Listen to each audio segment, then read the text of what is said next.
So we wanted milk goats, and this is our second attempt.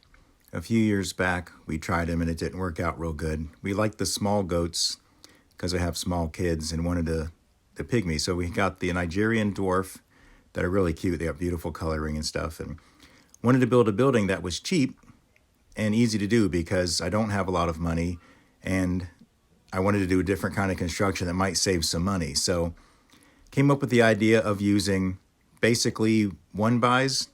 They're actually from a local sawmill. They're their seconds, so I get them much cheaper.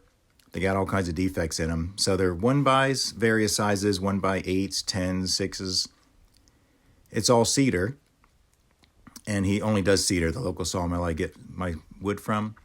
So I made these frames that you can see are basically just somewhat like a triangle shape with the flat spot on the top, and they're angled. So our property is all steep, so it's angled, so it leans uphill a little bit, and I just framed it and did a lot of braces in the middle. I was going to cover it in roof metal on the top and sides, put a door in one side, and this was going to be for our goats.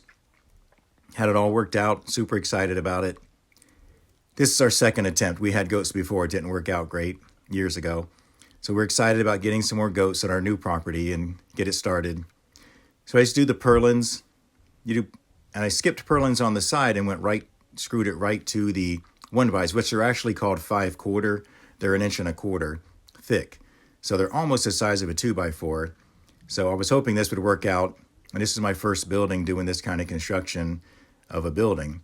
It's actually worked out great so far. We've had quite a few bad windstorms where we're at, and it still is holding. So that's a good thing. So built it all, screwed on the metal. I got some clear plastic for roofing.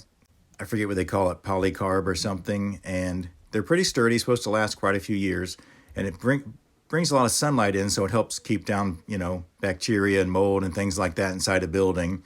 I left a lot of venting open so they'd have fresh air, and built a milking station right there, you can see, and built some flat spots they can stand up because goats like to jump up on things. And I built a little hay manger area. Funny thing, it worked out where the goats were actually jumping up into it and were sitting in it eating. It's unbelievable how much they can jump and climb stuff. But got some really cute Nigerian dwarfs.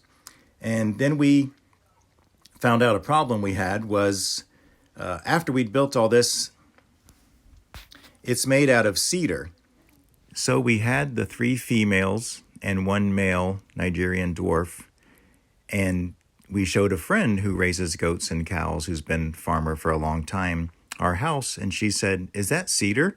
And we're like, "Yeah," we were all proud of it. Then she's like, "Oh, they'll eat on the cedar," which we knew. They nibbled on it. They nibble on everything. And she said the cedar will give them diarrhea. So goat house fail. We were super disappointed because the whole inside is made of cedar, and we didn't want them to be sick. We'd had sick goats before and didn't want to go through that again. So we had to sell them off to somebody who would take care of them and had a nice place for them. So we've now converted that into a chicken house and rabbit house. So the rabbits are up on cages off the ground and the chickens have the floor.